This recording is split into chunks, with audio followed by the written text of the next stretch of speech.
this video, I'm going to be going over a few announcements for week 8 of the course, as well as briefly discussing what content we're going to be covering. And that content this week is going to be XML, or the Extensible Markup Language.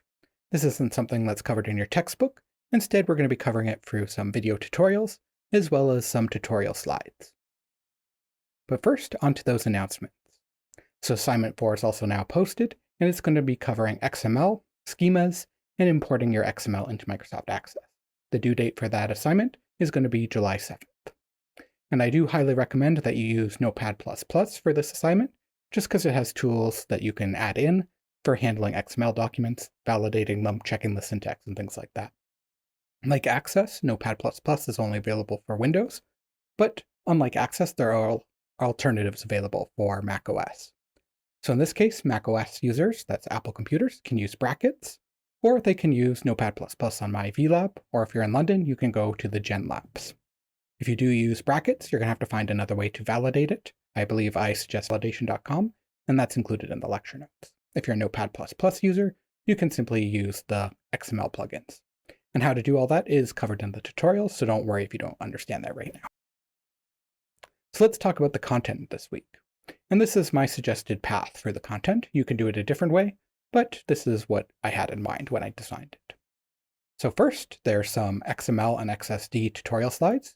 Just like with Access and ERDs, there's basically some readings you can do through slides, and that's because our textbook doesn't really cover these topics in depth. So instead, I'd recommend starting with those slides, and then moving on to the tutorial videos. The first one's going to be an example of how to go from some data to an XML document. And then we're going to talk about how to create a schema for that document. A schema is basically a blueprint for the document that describes exactly what kind of data it can contain and some of the rules and restrictions on that data. The idea is that you could hand the schema or blueprint to someone else, and they'd be able to create an XML document based on that schema. We also use schemas to validate our XML documents. So we can say, does this XML document comply or validate to this schema? And then after that, I have a tutorial on how to actually import data from an XML document into Microsoft Access. I also cover some other data types, like some common text-based formats, like tab-separated and comma-separated, as well as Excel files. And this is something that's going to be important for your assignment, as we'll eventually be importing an XML document into your Access database.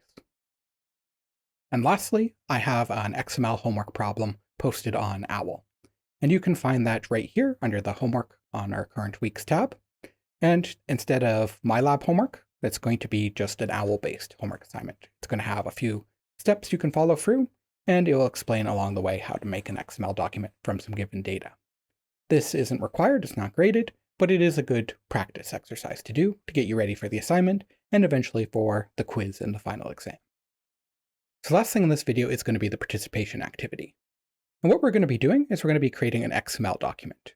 But the way we're going to be going about it is a little bit different than what we see in the tutorials and in the XML homework on OWL. The idea here is rather than going from some data into an XML document into a schema, we're instead going to be given the schema, and we have to create an XML document based on that schema. This is an important skill to have because one, it tells you or teaches you how to read schemas, and the second one is because this is something you'd probably do in real life if you're handling XML. For example, in cloud computing and web services, XML is usually used as a way to communicate between the different servers, and what you're often offered to communicate with the server as part of the documentation is a schema. And as a programmer or someone working with those web services, you'd have to be able to read that schema and create your XML document to communicate with the web service. So this sort of simulates that a little bit. Instead of something complicated like that, though, what we're going to be given is a schema that describes an XML document that lists your favorite media. So things like books, songs, music, movies, TV shows, things like that. So I have a file on OWL. It's under the video lectures, should be Introduction to Week 8, and then there should be files for participation activity, and there'll be a little link you can click. If for some reason that opens in your browser instead of downloads for you, just right-click on the link and click Save As. And it should contain a file that looks like this.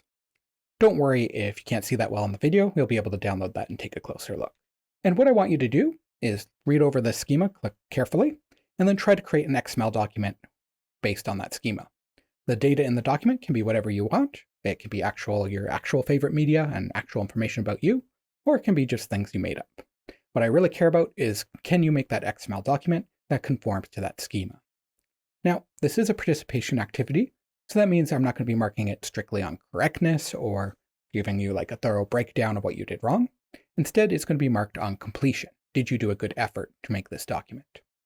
So after you've created your XML document, I do want you to try to validate it using either Notepad++, XML tools, or xmlvalidation.com, and then take a screenshot of your results. It's fine if it contains errors, doesn't have to be perfect, but I do want you to post on OWL in the forum week 8 XML document, both your XML document that you created and a screenshot of those results that you got. It could either say it's perfectly valid, or it could list some errors. Either way is completely fine. It's not a big deal if it has errors. And you'll get the full participation points as long as you've shown that you've made a good effort to do that. So once again, the schema is on OWL, and it should look something like this if you open it in Notepad++. So once again, I'll just reiterate a few important notes about this activity. It's marked on completion, so don't stress too much about it if you're getting validation errors. We're going to talk about what happens if you have some errors later on, well, in a few seconds.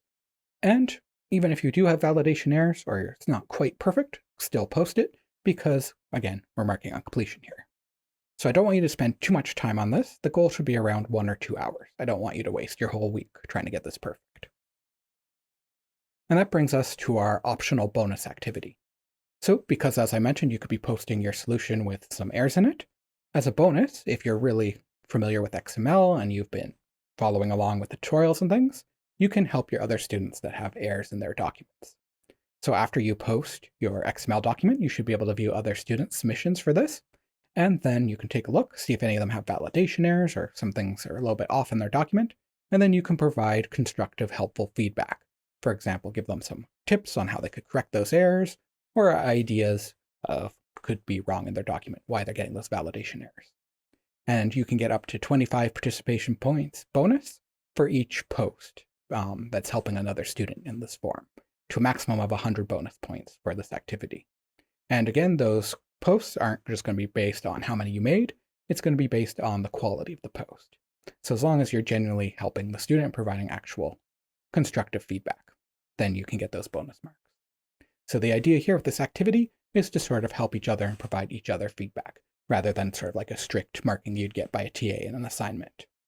So do get started right away on reading those XML tutorial slides and watching those tutorial videos. XML is usually the point in the course where students start struggling a little bit, so it's important to get started on that material right away and the assignment right away, so you're able to ask questions and get your answers in time for the assignment due date. So don't just wait to the last moment to start that XML assignment, that's assignment 4. Do start reading the material so you have all your questions posted on the forums, and you can get answers before you run into any trouble. Thank you for watching, and have a great day.